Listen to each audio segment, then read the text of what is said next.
Back to live show. జిల్లాల పునర్వ్యవస్థీకరణ తుది అంకానికి చేరుకుంది. నిన్న ఇవాళ 2 రోజుల పాటు ముఖ్యమంత్రి పార్టీ ఎంపీలు, మంత్రులు అలాగే ఇతర ప్రజాప్రతినిధులతో సమావేశం అవుతున్నారు. అయితే ఒక కీలకమైన నిర్ణయం రాబోతోందా? తీవ్రమైన డిమాండ్ ఉన్న గద్వాల, సిరిసిల్ల, జనగాం జిల్లాలతో కూడా తుది నోటిఫికేషన్ వచ్చే అవకాశం ఉంటుంది. అయితే మార్పు చేర్పులకు సంబంధించిన నోటిఫికేషన్ మళ్ళీ ఇవ్వాలా అక్కర్లేదా అనే ఒక సందిగ్ధం కూడా ఉంది. అయితే ప్రజాభీష్టం మేరకే పనిచేయాలి, రాజకీయ ఒత్తిళ్ల కోసం కాదు, ప్రజలు మాత్రమే శాశ్వతని సందర్భంగా ముఖ్యమంత్రి పార్టీ నేతలకి చెప్పినట్టుగా కూడా వాళ్ళ పత్రికల్లో వార్తలు వచ్చాయి. అయితే కాంగ్రెస్ పార్టీ విమర్శలు చేస్తోంది.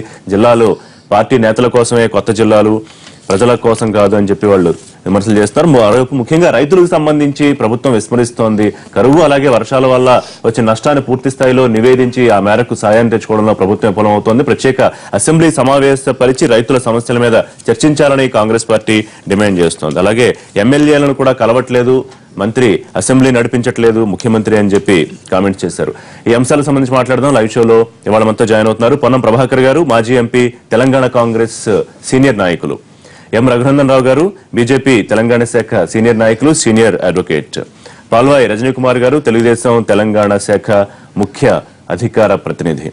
రైట్, ప్రభాకర్ గారు, జిల్లాలకు సంబంధించి 2 రోజుల పాటు విస్తృత చర్చలు జరుపుతున్నారు ముఖ్యమంత్రి గారు పార్టీ నాయకులతో. సరే, ఇంతకుముందు అఖిలపక్షంతో కలిశారనుకోండి. అయితే 3 జిల్లాలు ఏదైతే డిమాండ్ ఉందో గద్వాల, సిరిసిల్ల, జనగామ వచ్చే అవకాశమే కనిపిస్తోందా దాదాపుగా? సో ఇక ప్రతిపక్షాలు కూడా ఈ 3 వస్తే సమస్య ఏమి ఉండదు కదా ఇంకా? సరే, ముఖ్యమంత్రి గారు పత్రికల్లో లీక్ ఇచ్చినట్టుగా 3 జిల్లాలు వస్తున్నాయి అనేటువంటి మాట చూసిన సందర్భంగా మీ ముందు నుంచి కాంగ్రెస్ పార్టీ ఒకటే కోరుతాను. జిల్లాల ఏర్పాటు అనేది ఒక ప్రక్రియ, ఒక విధి విధానాలు, ఒక సైంటిఫిక్ మెథడాలజీ, ప్రజల సౌకర్యము, పరిపాలనా సౌకర్యం ఉండేటది చేయమని చెప్పినాం. నాకు ఇష్టం ఉంది కాబట్టి నాకో జిల్లా, మీకు ఇష్టం ఉంది కాబట్టి మీకో జిల్లా, ఇంకో అట్లా ఆ జిల్లాలతో చెప్పినాం. ఇవాళ ఆ విధంగా చేసి మీరు ఒక ఇబ్బందిని క్రియేట్ చేసిన తర్వాత ఆటోమేటిక్గా ప్రతి ఒక్కరు ఇలా ప్రధానమైన రైతు సమస్యలు వదిలిపెట్టి, పంట పొలాలు మునిగిన సమస్యలు వదిలిపెట్టి, రుణమాఫీలు చేయనటువంటి విషయాలను వదిలిపెట్టి ఎంతసేపు జిల్లాల గురించి, మండలాల గురించి, డివిజన్ల గురించి కొట్లాడుకునే పంచాయతీ అయితే గత 40 రోజుల నుంచి దానికి ఒక రూల్ పొజిషన్ ఉందనుకోండి, ఎవరైనా కూడా హెల్మెట్ లేకుండా పట్టుకుంటారు.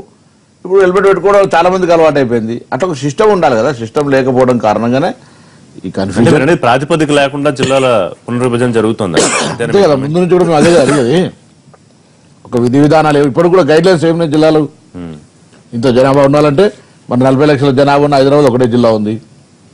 రేపు సిరిసిల్ల జిల్లా చేస్తే 5 లక్షలు ఉంటుంది.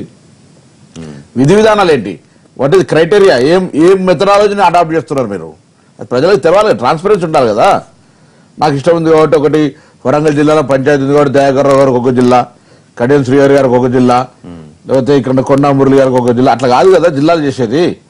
అటువంటి పరిస్థితి ఉండదు కదా. ఇప్పుడు హుజురాబాద్, హుస్నాబాద్ను చాలా కాలంగా పివి నరసింహరావు జిల్లా చేయాలని హుజురాబాద్, హుస్నాబాద్, జంబికుంట కలిపి ఈటల రాజేందర్ గారు అక్కడ పోయి దీక్షా శిబిరాన్ని విరమింపజేసారు. అది కూడా ఒక డిమాండ్. మంత్రి పోయి స్వయంగా విరమింపజేసిండు, మరి అది కూడా ఒక డిమాండే కదా రేపు పొద్దున.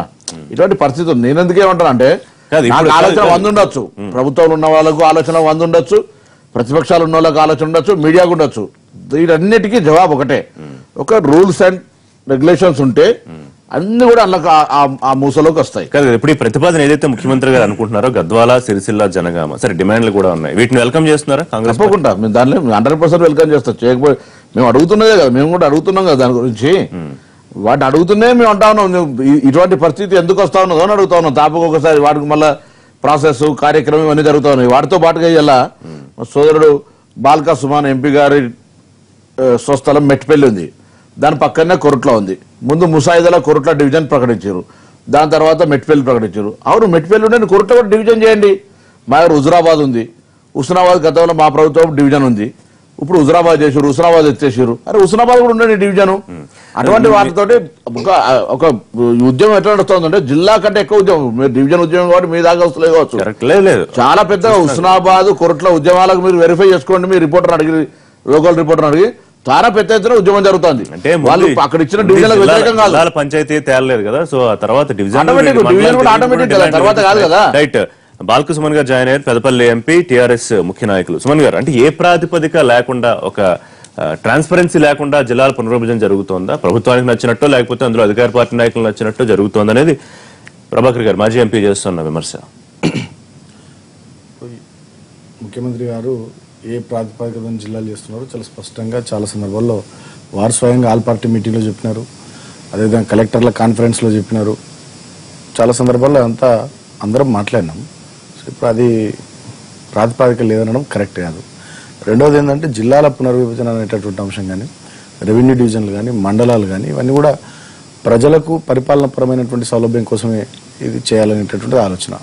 మనం ఉమ్మడి ఆంధ్రప్రదేశ్ రాష్ట్రం కానీ, పశ్చిమ బెంగాల్ కానీ భారతదేశానికి స్వాతంత్రం వచ్చిన తర్వాత జిల్లాల పునర్విభజన చేసుకోలే, కేవలం ఒక్క రంగారెడ్డి జిల్లాని ఏర్పాటు చేసుకున్నారు ఆంధ్రప్రదేశ్లో. కాబట్టి డెఫినెట్గా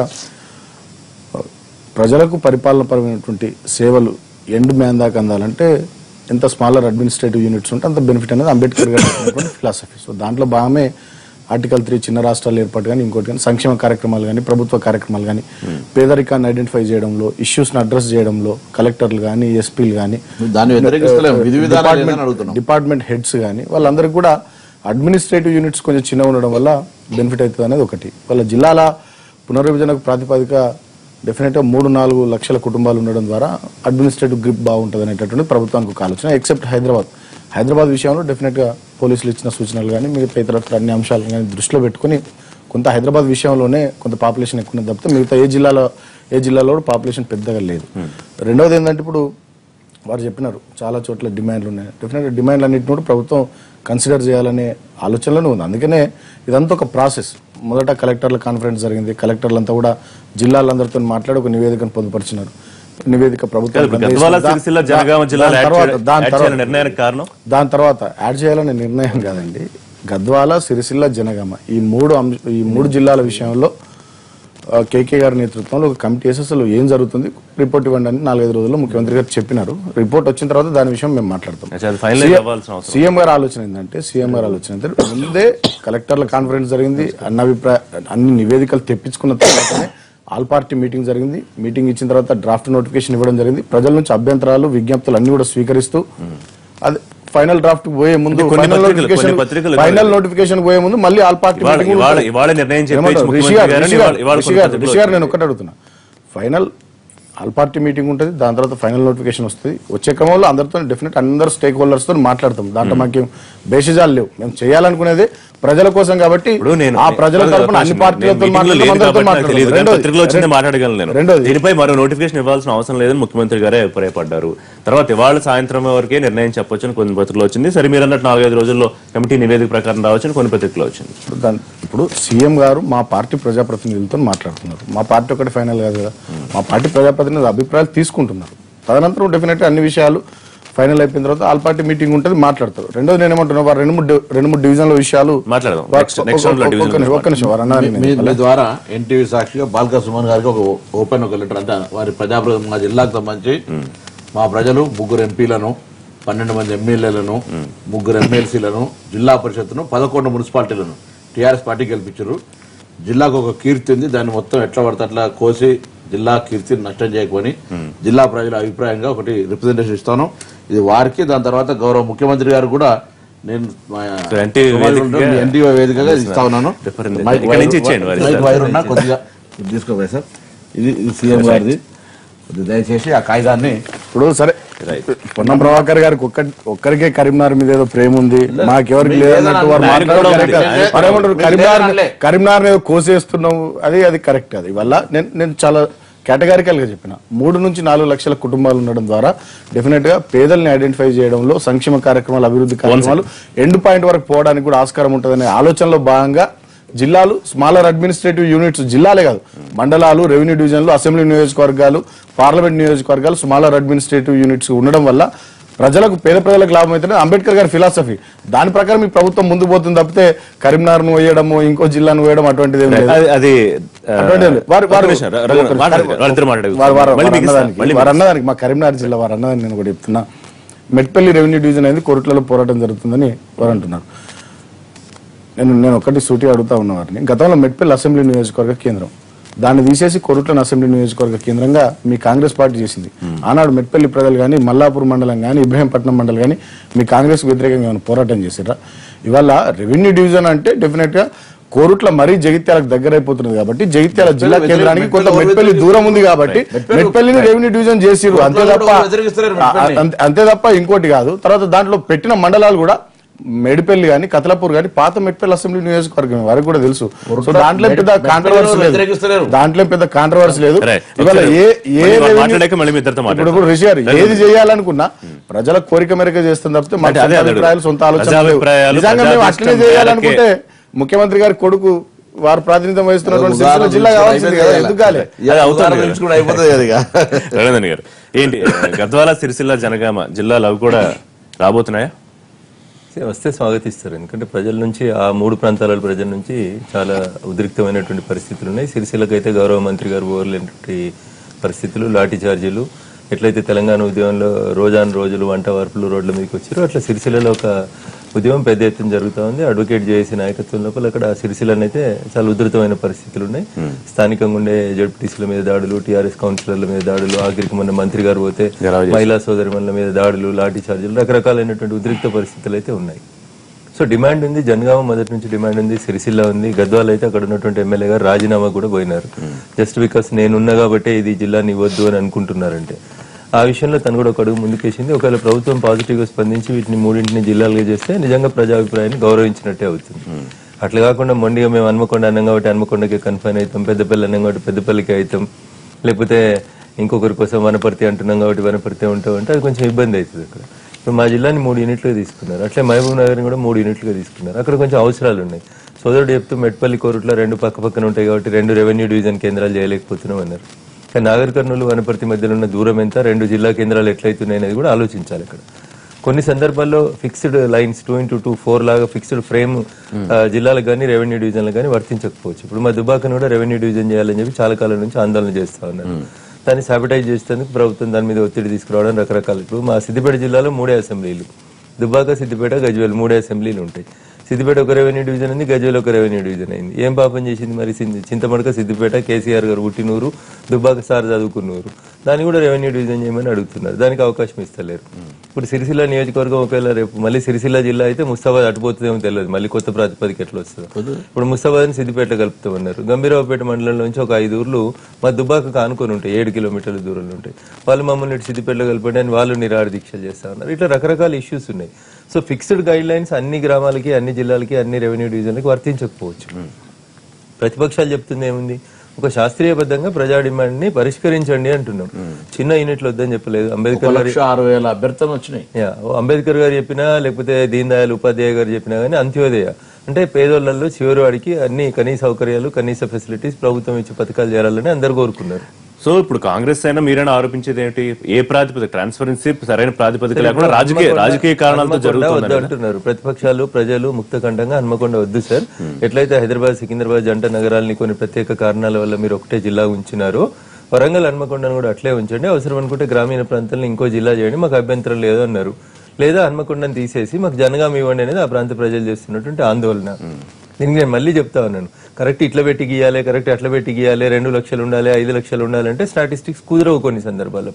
ఇప్పుడు ఉదాహరణకు మా మెదక్ జిల్లాలోనే ఉంది సార్, మెదక్ ఉంది, ఒకటే అసెంబ్లీ నియోజకవర్గంతో మెదక్ జిల్లా కేంద్రం అవుతుంది సార్. ఇప్పుడు అది కొంచెం చూడడానికి ఇబ్బందిగా అనిపిస్తుంది, కానీ మెదక్ ఒక హిస్టరీ ఉంది.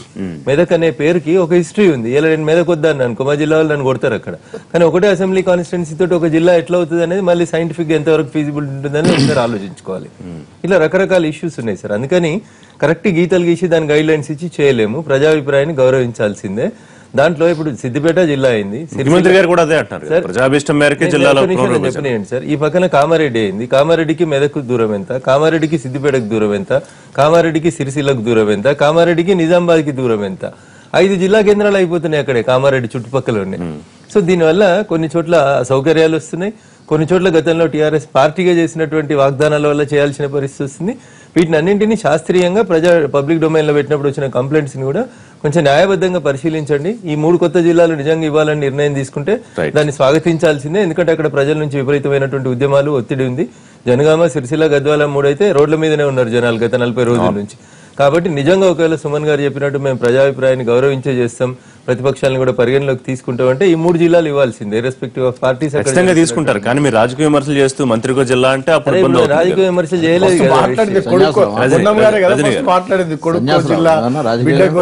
రాజకీయం చేయాలి, కానీ రాజకీయం చేయడం వద్దంటున్నాం. చర్చ 9 దాకా నీ ఇష్టం ఉన్నట్టు చర్చ చేస్తా అంటే మేము 9:30 దాకా కూడా అడుగుతాను నేను. కుదరదు. Yeah. అందుకే ఒక సిస్టమ్ ఉండాలంటున్నాం మేము. Try to understand. మేమే విమర్శిస్తలేం, జిల్లాల ఏర్పాటు స్వాగతిస్తాను, కానీ రూల్స్ అండ్ రెగ్యులేషన్స్ లేవు.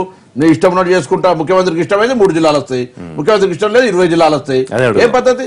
పద్ధతి లేదు. రాజా రజనీ గారు ఇప్పుడు జిల్లాలో ఏర్పాటుని అందరూ స్వాగతిస్తున్నారు, అందరూ కావాలనుకుంటున్నారు. వారి డ్రీమ్ కూడా, వాళ్ళ ఎజెండాలో కూడా, అంటే మేనిఫెస్టోలో కూడా జిల్లాలు ఏర్పాటు చేస్తామని చెప్పుకున్నారు. ఆ రకంగా ముందుకు పోతున్నారు, ఎవరం కాదనట్లేదు.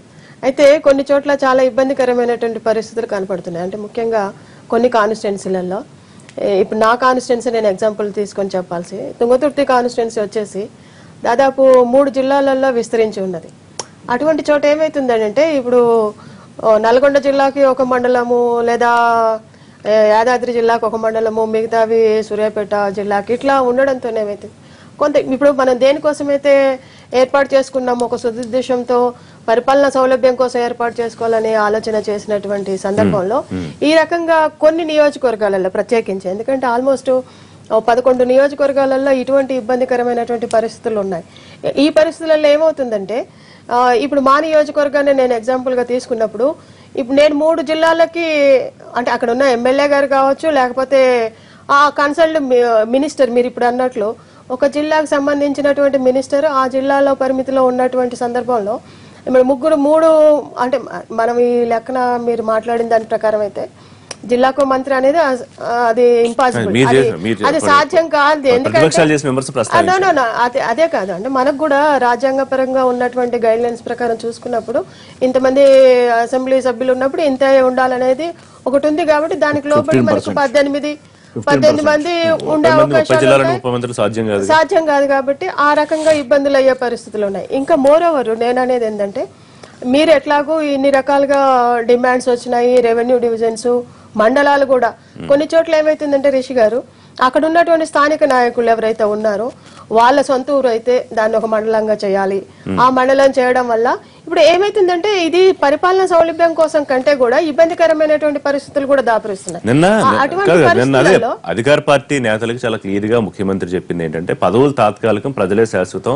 మీ ప్రతిష్ట కోసం, ఎందుకంటే నిన్న ఎంపీ జితేందర్ రెడ్డి అలాగే నిరంజన్ రెడ్డి ప్రణాళిక సంఘం వైస్ చైర్మన్ వాళ్ళిద్దరి మధ్య కొంత డిస్ప్యూట్, వాగ్వాదం జరిగితే అప్పుడు ఆ సందర్భంగా ముఖ్యమంత్రి చెప్పారని చెప్పి పత్రికలో వచ్చింది, వ్యక్తిగత ప్రతిష్టకు పోకండి అని చెప్పి. వీళ్ళు అంటే ఇప్పుడు సుమన్ గారు చెప్పాలి, నిజంగా అది వాళ్ళ పార్టీ యొక్క అంతర్గత సమావేశంలో మాట్లాడుకున్నటువంటి అంశం కాబట్టి ఇంకా అది మిగతా పార్టీలను కూడా ఇన్వైట్ చేసి వాళ్ళ యొక్క అభిప్రాయాన్ని తీసుకున్నటువంటి సందర్భం అయితే మరి వస్తుందా అది నేను అనుకోవట్లేదు. వాళ్ళు డిస్కషన్ చేసి ప్రజాభిప్రాయం ఇప్పుడు 1,00,000 పైన విన్నపాలు వచ్చినట్లు ఉన్నాయి. ఒక యాదాద్రి జిల్లా కోసమే పెద్ద ఎత్తున విన్నపాలు వచ్చినటువంటి సందర్భం కూడా. కాబట్టి అటువంటి విన్నపాలన్నీ పరిగణలోనికి తీసుకున్నప్పుడు చాలా రెవెన్యూ డివిజన్లు ఇంకా రావాల్సి ఉన్నాయి, మండలాలు రావాల్సి ఉన్నాయి, నియోజకవర్గాలలో కూడా ఉన్నటువంటి ఇబ్బందులు ఉన్నాయి.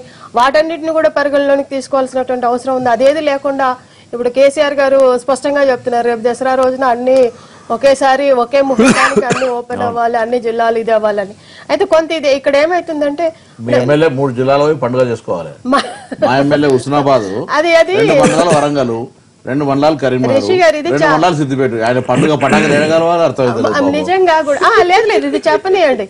ఇది ఏమైతుందంటే నిజానికి కూడా ఇప్పుడు ఉద్యోగస్తులు ఉన్నారు, అంటే నేను ఉద్యోగిగా ఉన్నాను కాబట్టి అది కూడా కొంత మాట్లాడాల్సిన అవసరం వస్తుంది. ఇప్పుడు ఈ డివిజన్స్ ఆఫ్ కలెక్టర్స్ ని వేస్తున్నారు, ప్రతి జిల్లాకు కలెక్టర్ ని వేయాలి, లేకపోతే జేసీలను వేయాలి, ఎస్డీసీలను, ఇవన్నీ వేయాలి కదా. అంటే ఇక్కడ ఏమైతుందంటే కాన్ఫ్లిక్ట్, చాలా ప్రాబ్లమ్స్ ముందు రాబోతున్నాయి. అవన్నీ కూడా సరి చేయడానికి సీఎం గారికి ఇదే టైం పడుతుంది. డౌట్ ఏంటంటే, ప్రభుత్వం ఇవన్నీ క్యాలిక్యులేషన్స్ చూసుకోదా, దీనికోసం ప్రాతిపదిక అంటూ ఉండదా, లేకుండానే కేసీఆర్ గారు చేస్తున్నది మనం అందరం కూడా గమనించేది ఏంటంటే, ఇప్పుడు చాలా పెద్ద ఎత్తున రైతులు గాని మిగతా మహిళలు గాని ఇబ్బందులలో ఉన్నారు. ఈ పరిస్థితులు నిజంగా మీడియా కూడా జిల్లాలది చాలా పెద్ద ఇష్యూ, మనం అందరం కూడా అప్రిషియేట్ చేద్దాం, దీన్ని కాదనం. కానీ అంతకంటే బాధాకరమైనటువంటి ఇష్యూస్ కూడా రాష్ట్రంలో చాలా ఉన్నాయి. అంటే మాట్లాడాలి కానీ వాటిని ఇప్పుడు ఎక్కువ ప్రొజెక్ట్ చేయాల్సి, ఇప్పుడు నిన్న ఒక్క మాట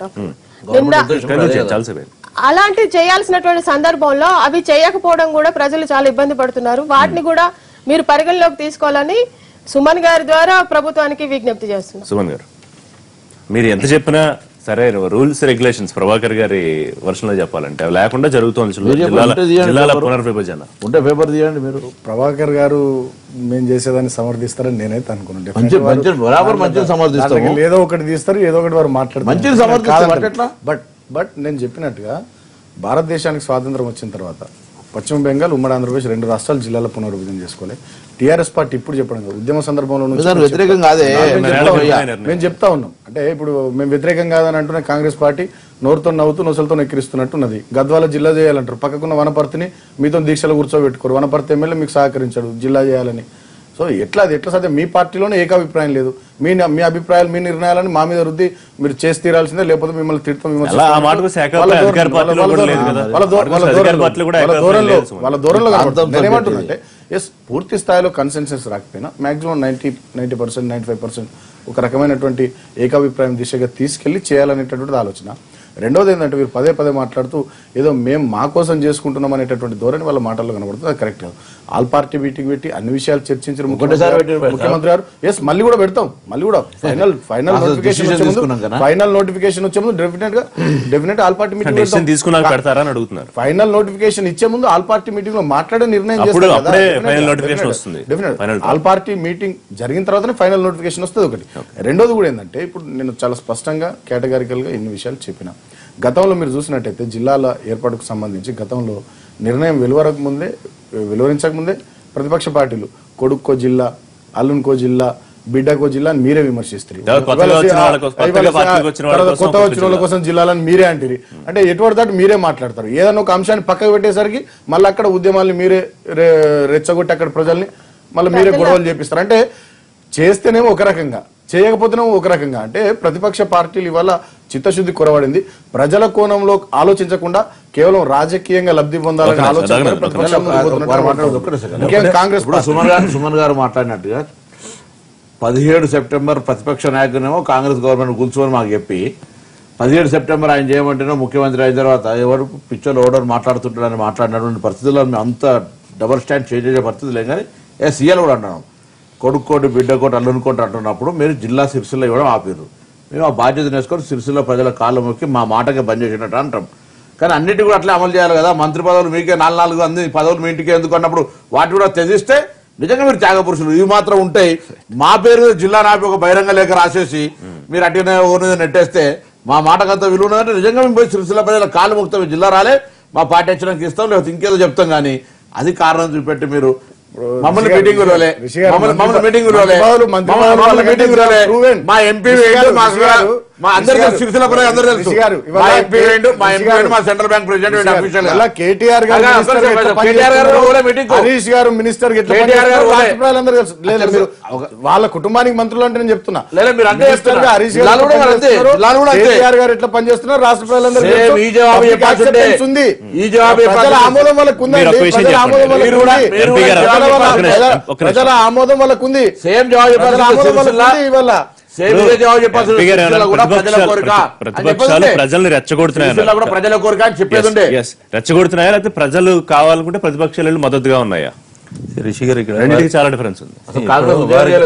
వారికి అనుకూలంగా ఉంటే ఒక రకంగా చెప్తారు. సిరిసిల్లలో ఎవరు ఉద్యమం ప్రారంభం చేసి నేను ముందే చెప్పిన, నేను చర్చ ప్రారంభించిన అడ్వకేట్ చేసి కోర్టులో బాయ్కాట్ చేసి తెలంగాణ ఉద్యమంలో ఎట్లయితే పనిచేసారో అట్లా సబ్బండ వర్ణాలను కలుపుకొని వాళ్ళు ధర్నా చేస్తుంటే అది 10 రోజులకు 11 రోజులకు వచ్చిన తర్వాత సిరిసిల్ల బంద్ అయ్యి ఆడ లొల్లులై లాఠీ చార్జీలు అవుతున్నప్పుడు తప్పనిసరి పరిస్థితులలో ప్రతిపక్షాలు అక్కడ వాళ్ళకి మద్దతు పలకాల్సినటువంటి పరిస్థితుల్లోకి ప్రతిపక్షాలను ఎట్టివేయబడ్డాయి. అందుకని లాఠీ చార్జ్ తర్వాత కొట్టిన తర్వాత పోలీస్ కేసులు అయిపోయి 307 కేసులు పెట్టిరు. అడ్వకేట్ల మీద 307 పెట్టిరు. పెట్టిన తర్వాత ప్రతిపక్షాలు జోక్యం చేసుకోవాలి. ఇంకొక మాట ఎవరు చెప్పాను, హన్మకొండ వద్దని చెప్పి టీఆర్ఎస్ నాయకులు కూడా అక్కడ గొడవలు చేస్తారు, ధర్నాలు చేస్తారు, రాస్తారోకోలు చేస్తారు. జనగామ కావాలని చెప్పి టీఆర్ఎస్ నాయకులు కూడా మొత్తం ధర్నాలలో కూర్చుంటా ఉన్నారు. మీరు అన్నారు కదా వనపర్తి ఎమ్మెల్యే, గద్వాల ఎమ్మెల్యే ఇద్దరు కలిసి ఒక దగ్గర కూర్చోలేకపోయినారు అన్నారు కదా. మరి మీ సొంత పార్టీలో కూడా నేను చూసినాం కదా, జితేందర్ రెడ్డి గారు వర్సెస్ నిరంజన్ రెడ్డి గారు ఒక గొడవ అయింది. అభిప్రాయ భేదాలు ఉండడం సహజము. వాటిని సాధ్యమైనంత మినిమైజ్ చేసి ప్రజల అభిప్రాయాన్ని మీరు గౌరవించండి అని అడుగుతా ఉన్నాం. ఒక కేటీఆర్ కి అవకాశం వచ్చింది కాబట్టి కేటీఆర్ గారు మంత్రిగా ప్రూవ్ చేసుకున్నారు, హరీష్ గారు ప్రూవ్ చేసుకున్నారు అని కాదు. సుమన్ కి ఇస్తే సుమన్ అంతకంటే గొప్పగా అవుతాడు, అంబేద్కర్ అంత గొప్పగా అవుతాడు, నాకు ఇస్తే నేను కూడా అంతకంటే గొప్పగా అవుతాను. కేసీఆర్ గారి కంటే గొప్పగా నేను అడ్మినిస్ట్రేషన్ చేస్తాను కావచ్చు. అవకాశాలు వచ్చిన వాళ్ళు ప్రూవ్ చేసుకున్నారు, రానోళ్ళు సైడ్ ట్రాక్ అయి ఉంటారు. హ్యూమన్ సుమన్ కి హ్యూమన్ సుమన్ కి ప్రూవ్ హిమ్సెల్ఫ్. ఆయన వేలుముద్దుడు కాదు కదా, యూనివర్సిటీ పిహెచ్డి చదువుకొని వచ్చిండు, పనిచేయగలిగిన సత్తా ఉన్నాడు. చేయలేమా సుమన్ గారు? రిషి గారు, ఇప్పుడు ప్రజలు సొంతంగా ఉద్యమించినప్పుడు ఎమ్మెల్యే గారు, జనగాంలో ఉన్న ఎమ్మెల్యే గారు కంపల్సరీ పోవాల్సిన సిచ్యువేషన్, ఆయన ఇంటిని ముట్టడించిన పరిస్థితులలో ఆయన ముందుకొచ్చి ఉద్యమంలో పాల్గొనాల్సినటువంటి పరిస్థితులు, గద్వాల పరిస్థితి చూసినాం మనం, అదేవిధంగా జనగాం పరిస్థితి చూసినాము. ఇవన్నీ చూసినాక కూడా సుమన్ గారు ఒక ఉద్యమ నాయకుడుగా ఉన్నటువంటి, విద్యార్థి నాయకుడుగా ఉన్నటువంటి రాజకీయ నాయకుడు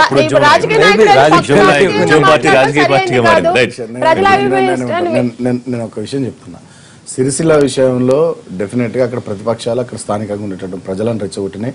పార్టీలే దాంట్లో ఇన్వాల్వ్ అయ్యి దాన్ని ఎంత కేటీఆర్ గారు 2 సంవత్సరాలుగా సిరిసిల్ల అభివృద్ధి కోసం చేసినటువంటి పనులు, అక్కడ అభివృద్ధి కార్యక్రమాలు, ఆ నియోజకవర్గ అభివృద్ధి అంతా పక్కకు పోవాలి, కేటీఆర్ ఇమేజ్ డ్యామేజ్ కావాలనేటువంటి కుట్ర కాంగ్రెస్ పార్టీ చేసింది. దాంట్లో ఎవరెవరు ఉన్నారు సిరిసిల్ల వాళ్ళు కూడా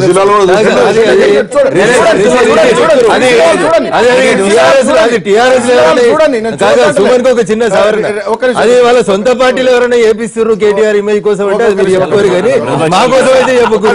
ప్రతిపక్షాలు అయితే దయచేసి బదిలీ చేయకూడదు. సిరిసిల్ల విషయంలో ప్రతిపక్షాలది పాత్ర లేదు.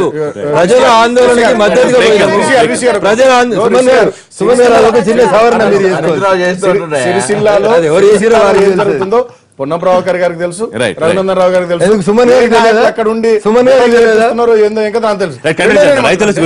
నేను ఒకటి అడుగుతున్నా, పెద్దపల్లి ఇప్పుడు వారు అంటున్నారు జిల్లాల విషయంలో ఇష్టం. మా పెద్దపల్లి మేము ఎవరు అడగలే, నేను అడగలే, మా ఎమ్మెల్యే సందర్భంలో మీరే ఆశ్చర్యపోయారని కూడా పత్రికలో వచ్చింది. మేము ఎవరం అడగలే. ముఖ్యమంత్రి గారు అధికారులతో మాట్లాడుతున్నటువంటి తరుణంలో గంభీరావుపేట మండలం నుండి మొదలుకొని మంతిని వరకు వ్యాస్ట్ ఏరియా అవుతుంది, విస్తీర్ణం చాలా పెద్ద అవుతుంది కరీంనగర్ జిల్లా. డెఫినెట్ గా అటువైపు కొంత ఫోకస్ రావాల్సినటువంటి అవసరం ఉంది అని చెప్పి ముఖ్యమంత్రి గారు మాట్లాడినప్పుడు మేము అడిగింది రామగుండం మున్సిపల్ కార్పొరేషన్, అన్ని మున్సిపల్ కార్పొరేషన్ల జిల్లా అయినప్పుడు రామగుండం చేయండి అని మేము అడిగినాం. మేము అడిగినప్పుడు institute of Ramagundam towards Karimnagar district కానీ హైదరాబాద్ కానీ అక్కడ నుంచి వచ్చే వాళ్ళు మంత్రి వాళ్ళు రామగుండం వాళ్ళు పెద్దపల్లి అయితే కరెక్ట్ ఉంటుంది, రామగుండం కొంత కంజెస్టెడ్ అయిందని పెద్దపల్లిని ముఖ్యమంత్రి గారు ప్రపోజ్ చేసినారు. ఇట్లా చాలా జిల్లాల విషయంలో అన్ని రకాలుగా ఆలోచించి ఆచితూచి ముఖ్యమంత్రి గారు నిర్ణయాలు తీసుకున్నారు. కానీ వీరు అంటున్నది, ప్రతిపక్షాలు అంటున్నది ఏంది, మేమేదో స్వలాభం కోసమో సొంత ప్రయోజనాలు ఆశించో మేము చేస్తున్నాం అంటే అట్లా చేసుకునేది ఉంటే సిరిసిల్ల కూడా కావాలి కదా,